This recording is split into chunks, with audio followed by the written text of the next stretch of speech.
My story is not fairy tale. Crystal, you created a fairy tale of your life, of your marriage. You wrote a book about it. Everything happened and came into fruition. Like, I don't know who can beat that right now. Down. Write things down. That's a note that I've taken from this. Write things down. I cannot write things and say things down. That's another thing. This is not like an advice podcast. I mean, it's not. It kind of has. When we've been doing a little bit of it, this segment is really not that. But another thing that I took away, honestly, from you in what you spoke in your relationship, honestly, is, putting God first. Mm-hmm. Knowing your worth in God and knowing what you want so that He can bring you that special one. Yeah. Like I said, my relationship, is definitely not fairy tale. But from the outside looking in, or, when I speak to Crystal about it, or I call anybody up with my problems, they're like, what?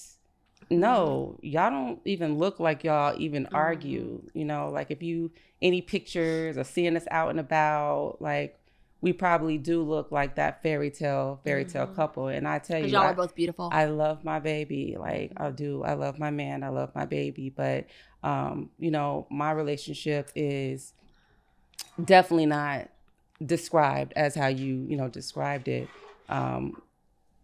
Let's see, where do I start? You started off just even with breaking down you in your previous relationship. So just like you, I was married prior to the relationship that I'm in right now.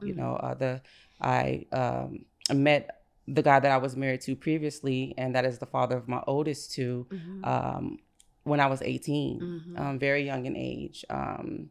And was with him for 10 years, and of course, at that age, you definitely are young. You don't have it all. You don't have all the knowledge to it.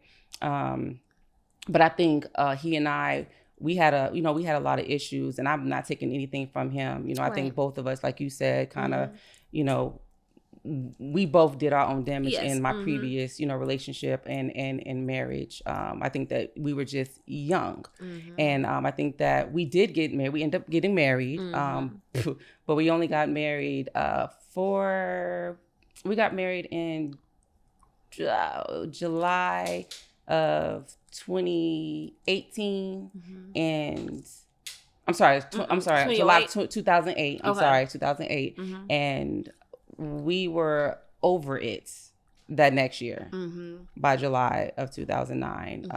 And it just was a lot of, we went through marriage counseling and everything. And it's still after marriage counseling. It just, I guess, was still some things there that, he couldn't meet my needs, or financially we're still growing. You're still young. You're trying to figure out how your finances are and trying to get those together. So, they always say the biggest part of a marriage and breakup and in a relationship with breakup is finance. And I think that's kind of what took us over to that breaking point. And so, and honestly, I don't want to say papers either, because we were doing good up until, that marriage part. Once we signed the papers, it just seems like things just start getting real, real rocky. Were you guys living together?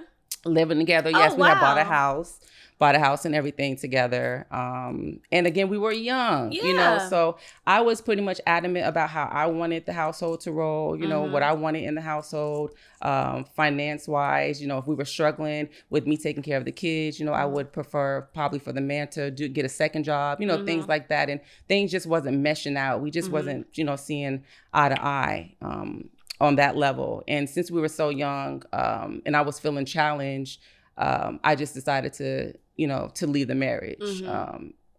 If I was wiser and older, I probably would have fought for a little bit more. But again, like I said, we were young. And so I left my first marriage. He's definitely a good father to the kids. We have a great relationship.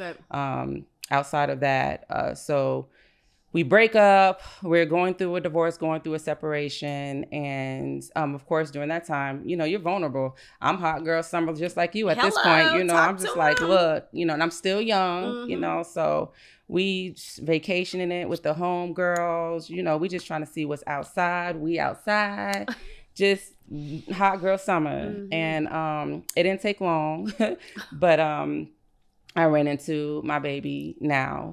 We've been together for 14 years, and it's been an off and on 14 years, but it's been a strong 14 years, a strong 14 years. I would say we met with me I just went to the gas station. I was going to the gas station. I didn't have the kids around that time. They were visiting their father because we were co-parenting. And, you know, I just had to step out, went to the gas station, and I actually ran across him then going to the gas station, pumped some gas, went in, bought a few items. And he was actually there with two of his cousins. And like you say, there's always two stories to it. There's always two sides to a story. So the way I tell it is the way that he will not tell it that way, because the way I'm telling it is the true story. But I would definitely say that he tried to holler at me. But so he was there with his two cousins. So it was three of them. And of course, you know, I'm a baddie at that age. I'm about 28 at this point. I'm a baddie walking in. And, you know, I know when you're a girl and you walking past guys, half of the time you kind of know what the feeling is, what the vibe is. So, you know, I'm just keeping it cordial, doing me, and I'm purchasing my things. And I just hear him chattering behind, like, no, you go talk to her. No, you go talk to her. You know, they fighting. No, God, no, I can't. No, you go. So he happens to be the lucky one to go ahead. He happened to be the lucky one to, you know, pitch his little, whatever, pitch his shot. And so he just, you know, came to me. He was like, oh, I see that you into, I forgot what it was. I think I forgot what it was that I was buying. I had a Sprite. I had some Sour Patches. He just brought up some small conversations. So we talked about, you know, our likes. And, you know, from that point, he invited me over because he had just moved from New York. So my dude is from New York, and he had invited me over to their spot. So he did music at the time. And at that time in my life, I loved music. I kind of grew up around, you know, different artists. You know, it was because your brother swears that he was like a hype man. He was a hype man. My brother was a hype man. My oldest brother, he was a musician too. You know, so they kind of did their little thing with rapping and things like that. I supported them in that. So I kind of grew up around like artists and things like that. I was a background dancer for Miracle, Bounce. Like I did a couple of different things. I'm not going to go too in detail in the artists that I've, you know, seen and been around or whatever the case may be, but knowing that he was in that industry and just that was just a vibe for me at that time. So I used to go over and, you know, chill with him and his crew, you know what I'm saying, his peoples, you know, his clique from a music standpoint. And we just used to vibe every day. And I'm telling you, from the day that he invited me over to his house, like we were inseparable. We were inseparable. We were with each other every day. And so what I can honestly say in a relationship, honestly, is that I feel like it takes about 2 years for you to actually really, really, really know a person's really true colors. You know, everything else is honeymoon and everything else is like fine and dandy. You know, you don't see those true colors. So those first 2 years, like, listen, he was I'm not gonna say God because you gotta put God first, but he was everything to me. He could do no wrong, no problems. Like, I'm not the type of girl to go through phones and do all that extra stuff. Like everything, you know, was just, you know, perfect. And after those 2 years, you know, I guess we decided we weren't married. But one, I guess, issue within our relationship is that God wasn't first. You know, God wasn't first. So after the 2 years, you know, we decided to go ahead and, you know, bring an addition into the family. I've already had 2, but we decided to go ahead. Let's just pop another one out. Let's do another one. So we had our first child together. My baby, who is now, he's 11 now. But after the 2 years went and, you know, I was pregnant, that's when things started to kind of get a little rocky and shaky in our relationship. A little bit more challenging. You know, you start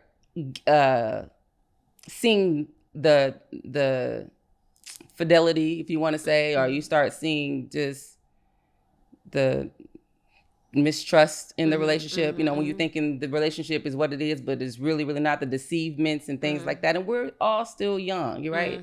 So, you know, we definitely had our challenges with trust, you know, in our relationship. But what I can say, and trust and communication, and in a relationship, I think that communication, oh my God, is the biggest thing. It's key. Like, if you cannot communicate effectively, then, you know, there's nothing. You know, it's hard for you to build. It's hard. You can't understand one another. And over a course of time, it was communication issues and trust with us. And again, you know, I just go back to what you're saying, you know, just putting God first. You know, if I put God first, or he and I did it together, putting God first, then the relationship probably would turn out a lot more differently. But what I say when I say that we're strong, we've gone 14 years, you know, 14 years together, struggling, but making it through it. And what I love about him that keeps me going, that keeps us strong is, you know, I see the genuine love for me, but I know that our communication, our love language, and I'm learning all that now. I don't want to go too deep into love language, but I'm learning it now. I didn't know it then, but our communication was just different with each other. You know, like, he's from New York. I'm a all around girl, you know? Yes. Yeah. You did what, high school here? Yeah, I did high school. I did high school here. I did middle school, and I did high school here. Graduated from a Keatron. But my dad, you know, dad was in the military, traveled around the world. I'm a talk to me nice girl, or don't talk to me at all girl. And he's a New York guy, and he's aggressive. So anything that he said to me, it was just off the wall, you know, and he may not have felt that it was off the wall, you know, but again, like I said, in other episodes or before, like, my energy matches somebody's energy. So, you know, we clash on that level a lot. And I'm telling you, that took years. That took years of us being able to understand each other. And I think at this point, we're finally getting it together. Good. You know, we're finally getting it together. But communication was a big ordeal, big problem in our relationship. And like I say, I love him because, and I know that he genuinely loves me, because even in his wrongs, or him making me feel the way I feel, when I do finally express it to him, he will be man enough to come back and admit his wrongs. Oh, good. You know, he will, you know, be able to come back and just talk to me nicely. You know, baby, I'm sorry. You know, and that's what I love. Right. You know, just the fact that he's able to understand when he's wrong, you know, and I'm the same, you know, I will reciprocate the same. If I'm wrong, I feel like I will, you know, I'm sorry, baby, too. Right. But there's not a lot of men out there that are like that either, you know. And, you know, what I love about him also is just that he is my biggest fan. He is. Even I have to give you that respect. I got to give him that respect. He is my biggest fan. He coaches me through, even when I don't want him to coach me. Like, he notices everything. I might get dressed. I know I'm fly. You know, I know I'm fly. But he's from New York. He's a different type of fly. You can't tell him nothing. So, you know, he'll always be like, "Oh, baby, you look good. But listen, go ahead. You know that blazer that you had on? That blazer in the closet, that red blazer will go real good with that, baby. Throw that blazer on." You know what I'm saying? He always finds a way just to complete me some kind of way. I love that. Or baby, oh yeah, I see your heels on, you looking good, but oh no, come here, let's go get some Vaseline. Let's put some Vaseline on you, baby. You know, because I'll be rushing sometimes. You know, I rush a lot, but he really looks, you know, he really honestly, he looks out for me. He makes sure that I am good, and he won't let nobody slander my name, no matter what he says about me or to me. He will not let anybody slander my name, and so, you know, I appreciate those things in him that keeps us stronger. And, you know, fast forwarding, moving on, you know, we did have another child 3 years later. And, you know, having children, you know, together, that keeps you grounded too. That keeps you back focused. That gets you back in line. Like you ultimately want to do this for your children. Yes. You know, and honestly, in my mind, I always painted a fairy tale picture of my life, you know, and I'm not living that fairy tale that I painted for myself, right? Because I always dreamed that I would be married and only married to one guy, and we would have a family. You know what I'm saying? So that was disheartening or disappointing to me, or a course in life that, you know, I didn't live. And I'm not gonna say that I regret, because I love the place that I'm at right now in my life. But yeah, so, you know, I painted a fairy tale. It didn't really happen that way. And I don't know, he's just, I love him. I love him. I love him for just being my biggest fan. You know, I love him for being my biggest fan. And the kids, you know, because of the kids, that makes us stronger, that grounds us. And I don't want to see myself, I'm not the type of girl to be in too many different relationships or having my kids grow up with different dads. And so I felt that with my oldest two, you know, when I left my first marriage, you know, that did take a toll on them. And, you know, they you know, express it in some kind of ways, verbally, in some kind of ways, a little bit in action, you know. So I didn't want to do that again, you know, and I don't want to do that again, you know. So I think that it's important to deal with what you got to deal with, you know.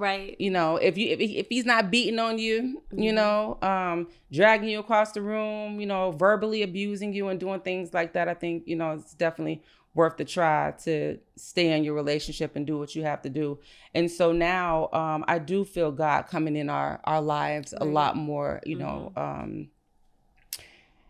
now, you know, I feel the strength of the Lord, you know, making what we have stronger, blessing our home a lot more.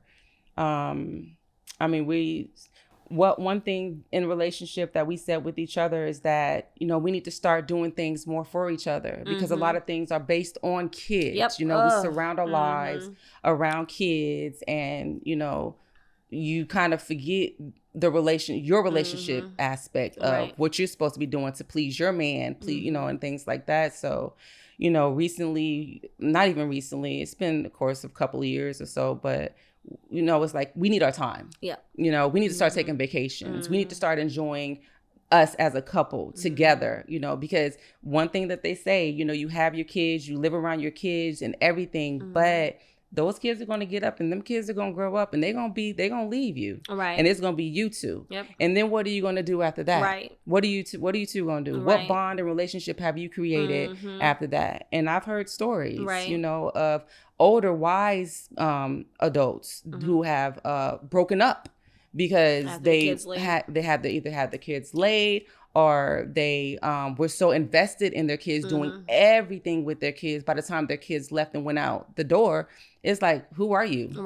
I've been with you this whole time. Like, you know, because everything is just mentally about the kids. So he and I are kind of getting to that point where we're recognizing that it's not only just, you know, about our kids, it's about building a strong relationship, you know, within us. And that's where we're at in life. And the fairy tale that you're describing right now, I mean, that you described, that is a fairy tale. You can't tell me otherwise, and you can't tell the world otherwise either. That fairy tale is coming. You know, I see it. You know, I see that fairy tale coming. And I think that's the excitement in my relationship right now. Like, I see it. I see big things happening within my relationship. We will eventually get married. Let's put it on. Jigs, look, I'm gonna tell you this. If you propose to her, if he proposes to you without letting me know first so that I can have everything set up, I will be on fire. That's right. Because I want it to be a production. He don't need to do nothing intimate. Well, you know, it's speaking of my relationship and him, he is He's kind of private. Yes. He is kind of private. Well, somewhat relationship wise. Like he'll voice himself on social media, things like that, but he is private. And he's kind of, baby, I'm saying shy, and I don't take it literally. But I would describe him as, kind of being. I think you can be quiet I don't think he's shy. I think he's quiet. Well, I'm just saying shy because I don't feel like he would do it publicly, like. Let me tell you something. I want to be very clear with this because I don't want there to be any mistake later. I don't care if he does it, the two of you in some intimate setting. There needs to be a camera crew capturing it. Give me his phone number. That's okay. I'll get it from my husband. Well, that Jigs is great. Jigs is, he is your biggest cheerleader, and he's just very supportive. It's like anything she puts her mind to, she's gonna do that. And I know it's gonna be great. I know you're gonna be excellent. Like he's awesome. He is really great. And I'm not married to him. He's my rock. Yeah, he's my rock. Like I say, every relationship has their challenges. Yeah. But I love him. Yeah, I love him. I know. He's my rock. And you can see it. Yeah, I think we look. Just like you and my brother look damn good together. We look great together. Yeah. We do look good together. Yes, they do. Like, they do. We do. Very attractive. We do look good together. And they have made, oh my God, those kids. All your children are gorgeous though. Like, hands down, really gorgeous kids. So we don't even need to get on that. Like we don't need to get on gorgeous kids. No. Look, this is motherhood. Oh my God. We talk about relationship. Now we're back to our children. Okay. For real. Yes. But yeah, that's a whole nother story. But yes. I remember we had Jaleel. Do you remember you let me babysit him? Yes. Oh my God. Let me tell y'all a very quick story because I think that Alisa was trying to see if I was hurting her baby. And I'm not kidding. So I met her when she was pregnant with Jaleel, which is the baby. And he is love those kids. Anyway, so I babysat because I am a mother. Like I love children. So I babysat when he was little, like less than a year old. And I'm very private about my room or whatever. She comes in, we're taking a nap, and she bursts in the room and we're in the bed sleep. And I'm like, oh my God, I wake up and she's in the room, but I was like, she came in there to see if I was doing something to her baby. She didn't even knock. This is my bedroom. My sister, you will make up some stories. It was you not. You did that. I don't feel like I did it that way. I was checking on y'all. It wasn't like a bust in, but it was like you didn't knock. And I was like, she's probably trying to be like, what's going on? What is she doing to my child? But you know what? Were you checking on me? No, that's what I'm saying. I don't feel like I was. I just was, sister, what's up? I see you. Why you didn't knock? I don't know. Why do I need to knock? Was Galen in there? I think he told me you was in the room sleep. Shoot, I was feeling natural. No, natural in your home with the baby. He was all up under me, and we were sleeping. And then she loved it, and she was like, "Oh my God, this is so cool." I'm like, "No, I'm a mama for real." So I listen, and if that did happen, it did. We're saying if. I'm gonna tell you, I'm gonna blame Jigs. Because he does not play with them kids. Yes, I love that though. He does not. Because most of the time dads are like, okay, mom's got it. No. I can tell you a story about him. It's funny. We just dropped the two youngest ones over to their grandma, right? And she's in Ocala, Florida. This is the first time that they've really ever been separated from us. I didn't realize that. Aside from you, just him coming, that was but they're gone for 2 weeks, 3 weeks, whatever. But so we did send him over to my mama's house. But when Day was a baby, he probably was about, 5 months, 5 months old. We sent him over with my mom. My mom used to get him a lot. I don't want to say a lot. No, she didn't get him a lot. But during this time. Stay focused. Because I'm like, he gonna kill me for this. He gonna kill me for this.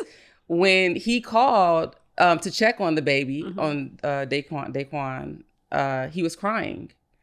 And like babies do. Uh-huh. And this was his first. And so, my mom was like, yeah, he just started crying. I'm not sure yet what's going on with him. He just started crying. I'm about to give him a bottle. Maybe he's hungry. He was like, I'm on my way. I'm on my way right now. She was like, no, Jiz, I'm fine. I got it. I'm just trying to figure out. He just started crying. we drove. So we are in Powder Springs, and she is in Douglasville.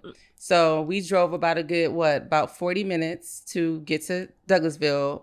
It was at night. It was probably about 11 o'clock. He was like, no, we're going to get my child.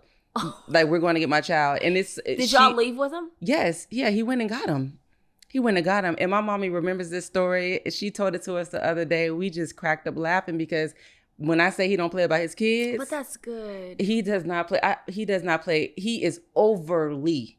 That's and good. I thought that it would be me, but yeah, he doesn't play about his kids. No, and I love it because they're boys and he still like recognizes that they need protection. Because, a lot of times fathers, they're going to be protective of those girls, but they feel like boys can fend for themselves. So I think that's how, boys get, manipulated and stuff. So yeah. I think that's awesome. Yeah, but now, he's growing now. He tired of him now? Now he know what it is. Like, look, send them off. Look, shoot, let them go. Okay, they gone now. Right. So we've been chilling. We've been chilling amongst ourselves. That's good. That's good. Date night is necessary. And like you said, when your kids leave, it's like knowing your husband. And so that's why we're very purposeful in like vacationing together and having time together because we're both very into the kids and into, whatever. So it's good. And I love to hear that you guys are putting God first. Yes, that's a game changer. It is. It is a game changer. And so...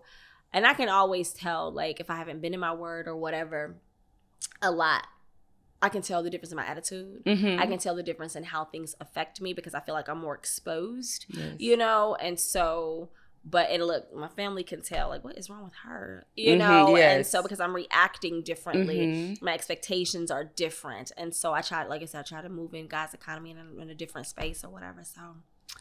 That's good. That's love. And so you see, I love that we have, two different perspectives. Absolutely. And two different, positions. And so, but it is, and you say fairy tale, and it is, I am in love with my life, but I hope I have never, even not just today, because we talk about my marriage a lot, because I very love my marriage. I love to, I love to share love with people because I want everybody to experience love. You too. But like, I don't want to give off the impression that, it is not without its challenges. It's just the way that we deal with those challenges, absolutely. And so we just put them before the Lord, and we're very careful not to be insulting to each other and talk hard to each other. So we don't talk. So like I'm a big time cusser, and my husband is not at all. And so like I have to, if I'm talking to him, if I use profanity, I'm like, I'm not cussing at you because I don't. What we're not going to do is disrespect each other. Yeah, absolutely. And so we may be having a conversation and we may be disagreeing, but we're not going to be disrespectful. Yes. And so, and I think that's a thing because I know a lot of people definitely a thing. They don't differentiate. It's like I'm mad and you get me because I'm mad. Like, why did you go here with someone that hitting you say you below love? The waist, as they say? Because you're mad, because you have to, and that goes back to me the whole like I want to be real thing. You don't want to be real until it's something negative. Until it's that's when you want to pop real. Up with the real, right? And if this is the real you, do I want to take part in this? You know what I mean? Absolutely. And so, absolutely. But it is important, like. It really is important to just like love yourself first, and that is so cliche. And I promise you, I don't want to be a cliche. You do, but have it is. To. It's important. It's important to love God and then love yourself. And I don't think you can love yourself or anyone else without the love of God, because God is love. God is love. God is love. And so that's a song too. Yeah. So also a Bible. And definitely so. Yeah. Definitely so you without that, and that's why there are so many people hurting, honestly, because they don't have the love of God. And this is not a Christian podcast. It's not a Christian podcast. It's not. There are Christians on this podcast. but no. But I'm not, I don't want to be, I have to be who I am. And and it's so cute because my husband, we'll go to each other with our challenges, our spiritual challenges. Like, I started to feel like this today. Because we're very purposeful and taste and see that the Lord is good. And man shall not live by bread alone, but by every word that comes out of the mouth of God. Talk to him. So we are very much like, if we're feeling weak in an area, I'm like, we need to eat. Like, we need to get in the word, And he came to me the other day and was like, I had a little challenge a mental challenge, because it's just mental, it is right? Mental. It's all mental. I was in my mind about this, and he was like, then I got in my word, and whatever. And that's like the energy matches my energy. Absolutely. Because that's what I have to do. It's just like, oh, I felt this way. And then I'm like, this is contrary to God. This feeling isn't God trying to warn me. It's not any of that. It's completely Satan. You know what I'm saying? And so I have to be able to fend that off or whatever. And so, but being able to have someone who has the same, goals, I don't believe that opposites attract. You know what I mean? And so, because like, I don't believe that, but I know when, like, my husband's big time sports guy, like, big time sports guy. I never cared about sports prior to meeting him.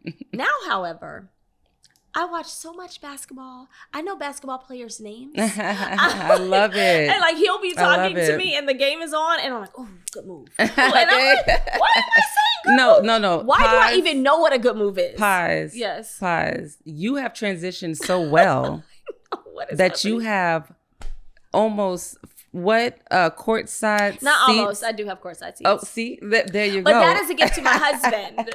So he wanted, like, we got the seat. So he gets what he wants. You know what I'm saying? Yes, so, like, we're members of Country Club. Why? Yes. So my husband can play at the best golf course. Yes. What is this even? But I want him to have a good life, Absolutely. And so when they offer, we had the seats. Go Hawks.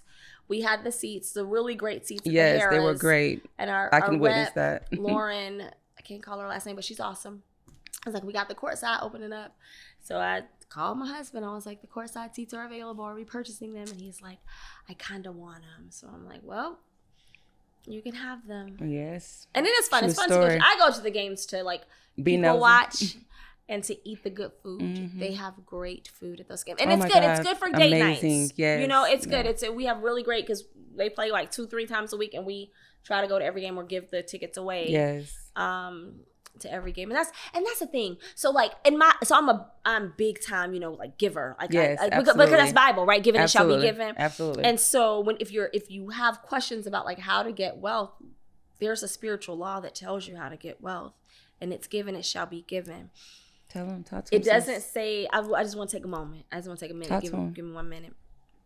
There's nothing in the verse that says you have to believe in God. There's nothing in the verse that says you have to have faith. It only says, given it shall be given. That's why you have so many philanthropists who do not believe in God, or billionaires who do not believe in God, but are rich because of the philanthropy part of it, right? So they're giving, and that it has to come back to them, right? And so, so all that said, I'm a big time. Now I have seen the way that I give now. I've seen my life change, right? But I'm a big time giver. My husband, he don't question it. He's just like, I'm like, oh, I decided to do this, and oh, we decided to do that, and oh, whatever. And he just is on the same page. And that's the thing, is like, you have to get on the same page. And that's why I said, yes. I don't think that, opposites attract, because I couldn't be saying, hey, let's donate X amount of dollars to Grady. Grady is my foundation that I support so much. Love Grady. Shout out to Grady. I couldn't be saying, I want to give X amount of dollars to Grady, and he's saying, no, we need to pay our bills. My bills won't get paid. Yep. Period. Right? Yep. So I'm a giver. But if there's a question in your life about how do you get money and how do you whatever, give. If I feel like I need money for something, I look for a cause. I do. I look to give. People wake up to cash ups for me. I do. True story. When we got our house, prior to getting the house, I looked for people who were buying houses so that I could sow into their homes. True story. And so, like I said, I got this house when the market was hot, completely overpriced. But that's okay. It's an awesome house. Love the house.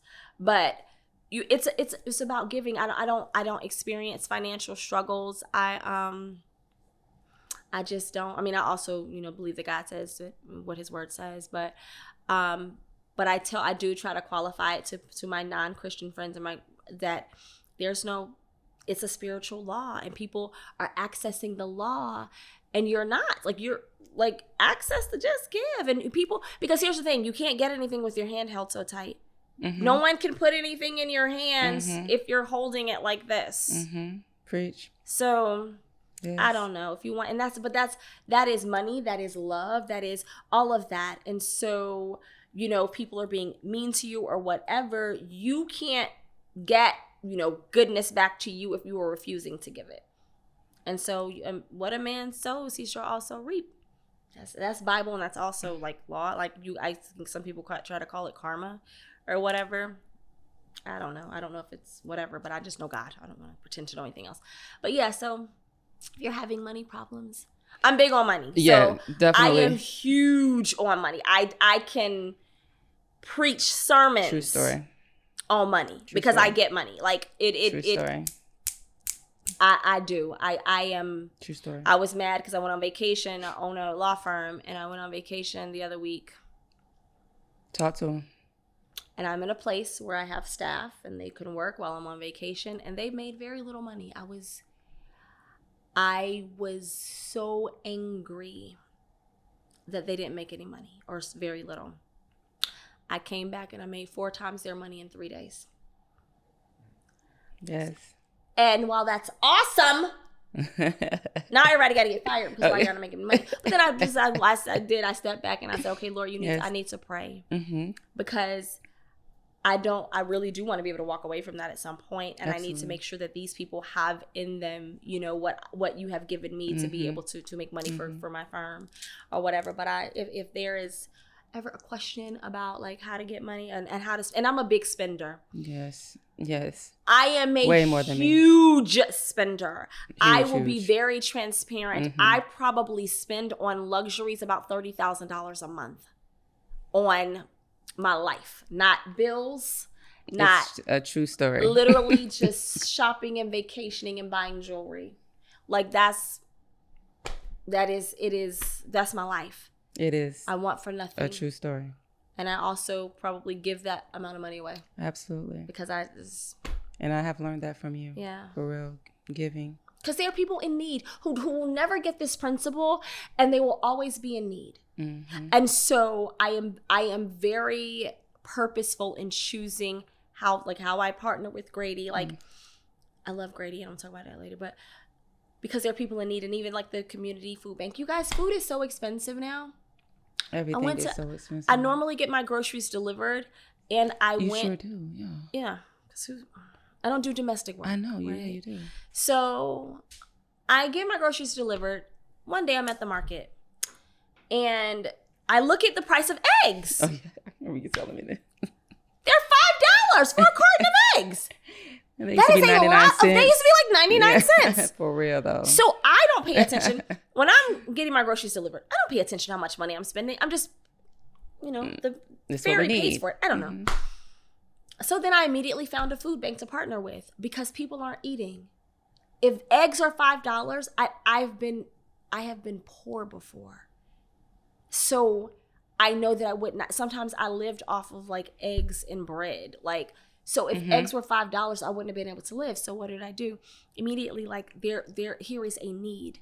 And not even with given it shall be given in mind, but like bless people, help people. Yes, absolutely. Like you have to help people. Absolutely. But then it's like also as well, given it shall be given. So that's why I have no money worries. I don't. My kids have that same thing. That's and right. So it's beautiful. My son's moving to New York, and he's like, "Can you support me when I go there?" Yes. And I'm like, "It's like you supported me when I was in LA. You were 18. You're a grown man now. And you're deciding to move. You got a perfectly good room here." I'm like, "I will support you. I'll give you 6 months, and then after that, you have to figure it out because I'm also not going to be an enabler." But it's the whole. I don't know, but that's just that comes with responsibility. Yeah. Right. Yeah. Look, he better figure it out. And he will. Yeah. But that I'm able to do because there was a time when I wouldn't be in that. But that I'm married to a man who is not saying, like our kids don't, like I told you, they don't pay rent. They don't put gas in their car. If they want to go get a manicure, they're like, "Hey, I'm getting a manicure today and I'm sending the money." And anytime I get any money, I give them like an allowance every week. I remember you saying that. Very weird the way raising these children. But my husband doesn't care. He's very supportive. He doesn't look at our children, and because we are one. Mm-hmm. So he doesn't look at our children and say like, oh my goodness, they're too old, whatever. Like we just bought our daughter a brand new car. Mm-hmm. Mm-hmm. And she's an adult. For all intents and purposes, she's an adult. But you should be able to have things, right? Like everything isn't a struggle. And I don't feel like that makes you realer, or that even just is more a part of your story, right? Because if we help you get up, then you can help the next person. You're in a position to give, right? Absolutely. Because you have someone pouring into you. I don't know. Yeah. It's how I live. No, I think that's a great mentality, you know, to have, especially when, you know, you're wealthy, you know, wealthy enough to be able to provide for your kids. I don't even know that. So you don't have issue with terms. That's fine. Okay. Because I just think I'm a conduit. So it doesn't even sit with me like, oh, you're wealthy. Or, no, oh, it doesn't. No, I'm from the outside, just kind of elaborate on the situation. Yeah, but I just feel like, okay, money flows through me. And I get to keep some of it, right? But most of the time it's like, okay, yes, it's gift to Grady. It's gift to the community food bank. It's gift to, you know, this cause. And I believe in giving to Israel. So I give to Israel. Like but I can be trusted with money because I'm not going to hoard it. I'm not going to be concerned about whether or not I'm going to have my money for my bills next month, or whether or not I'm going to be able to retire. And I do have retirement. I do have savings. I have all those things that the world says you're supposed to have. And I struggle with that. And it's very weird that I struggle with that because I'm like, God takes care of me day to day. Give us our daily bread, whatever. But I definitely have retirement savings because I'm also that necessary person.